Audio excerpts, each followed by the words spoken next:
Hai, kabarku baik. Saat ini aku bekerja sebagai seorang peneliti di Kementerian Desa, Pembangunan Daerah Tertinggal dan Transmigrasi, dan sembari terus mengembangkan komunitas pemberdayaan disabilitas yang kubangun sejak 2018, namanya adalah Koneksi Indonesia Inklusif atau Konekin.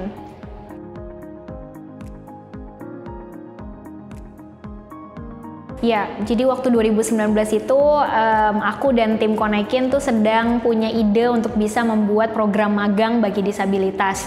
Melihat permasalahannya perusahaan masih belum terlalu terbuka terhadap penyandang disabilitas untuk bekerja di perusahaannya gitu. Nah, saat itu ada lowongan untuk bisa mengirimkan paper nih ke IDF gitu.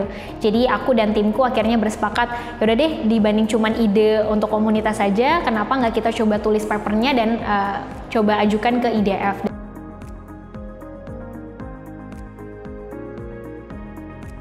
Waktu itu kurang lebih 1,5 bulan, dan 1,5 bulan itu juga cukup untuk bisa mencari data-data yang valid, karena data penyandang disabilitas di Indonesia tuh masih scattered atau tersebar, beda instansi beda datanya gitu. Jadi waktu itu kita benar-benar memusatkan perhatian bagaimana bisa membuat data yang valid sehingga kebijakan yang kita tawarkan di dalam paper IDF juga tepat sasaran.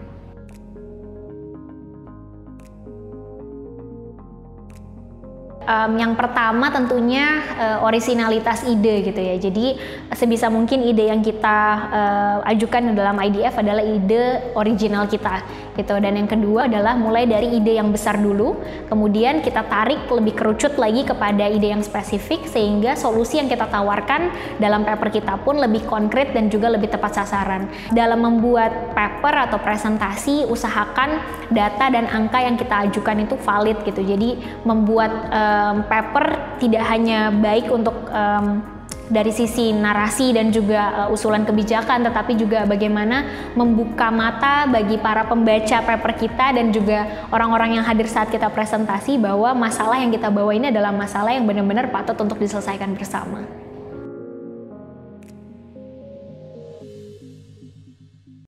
Yang paling menarik waktu IDF itu sebenarnya kita agak ragu karena ini pertama kalinya kami presentasi itu di pasar ide, di mana banyak stand-stand gitu dan orang bebas mau ke stand mana aja. Agak-agak pesimis apakah stand kita rame atau stand sebelah lebih rame gitu, karena suaranya juga akan beradu satu sama lain gitu.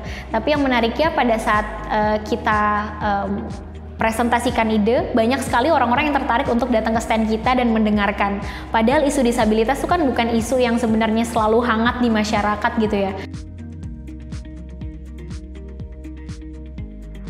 Manfaat yang paling besar tentunya networking gitu. Jadi di sana bisa kenalan dengan stakeholder yang kita tulis dalam paper gitu. Terlepas daripada IDF, Konekin juga akhirnya punya partner-partner baru dari hasil kenalan di IDF itu gitu. Jadi yang kami rasakan dari IDF adalah kenalannya nggak cuma once and done di dalam satu hari itu aja, tetapi silaturahminya bisa terus berlanjut dan bahkan bisa bikin program bareng.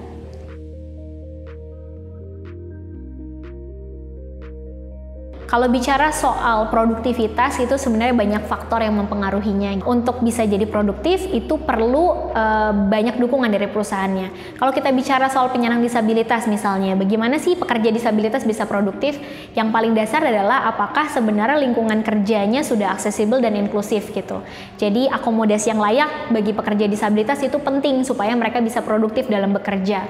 Yang kedua adalah perusahaan mungkin sering lupa bahwa upskilling atau pelatihan secara berkala itu penting banget bagi pekerjanya gitu ya. Jadi yang menjadi tantangan adalah bagaimana perusahaan ini bisa menyediakan waktu dan juga bahkan mungkin cost untuk bisa mengupgrade lagi terus-menerus bagaimana kapasitas dan kapabilitas daripada pekerjanya ini supaya semakin produktif. Nah, kalau Konekin sendiri itu terkait dengan ketenaga kerjaan inklusif, kita punya 3 misi dan program besar gitu. Yang pertama adalah disability equality training gitu. Kami percaya sebelum perusahaan itu merekrut pekerja disabilitas, seharusnya sudah mulai menciptakan lingkungan kerja yang inklusif gitu. Itu kita akan membuka mata kepada perusahaan-perusahaan bahwa yang namanya akomodasi yang layak itu tidak harus selalu menyediakan fasilitas yang baru, tapi bisa memodifikasi fasilitas yang sudah ada gitu ya.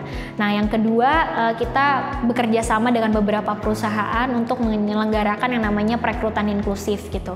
Jadi dari mulai posting lowongan di media sosial atau di iklan gitu ya, kita membuat bagaimana semua orang bisa mengakses itu. Yang ketiga, tentunya pemberdayaan secara informal. Jadi mereka lebih berminat untuk buka usaha. Nah, ini yang juga Konekin lihat presentasi terbesar pekerja disabilitas itu justru di sektor informal. Jadi kami membantu teman-teman disabilitas untuk berwirausaha. Kolaborasi, yang pertama yang harus dipahami adalah saling tahu kebutuhan gitu ya. Yang selalu Konekin tanamkan adalah bagaimana membangun simbiosis mutualisme. Jadi dari Konekinnya juga ngerasa ada manfaat dan impact-nya, bagi partner juga seperti itu gitu. Nah, itu yang perlu untuk dilihat sejak awal. Yang kedua adalah kolaborasi yang baik itu tidak seharusnya once and done gitu, tapi kolaborasi yang berkelanjutan atau sustainable. Nah, hal-hal ini yang sebenarnya patut untuk bisa dilihat oleh banyak pihak, bahwa strategi kolaborasi itu harusnya yang benar-benar bisa saling menguntungkan dan juga sustain, supaya ketika kita bicara ketenaga kerjaan, kita nggak berbicara tentang sepotong-sepotong, tapi menjadi satu kesatuan dari hulu ke hilirnya gitu.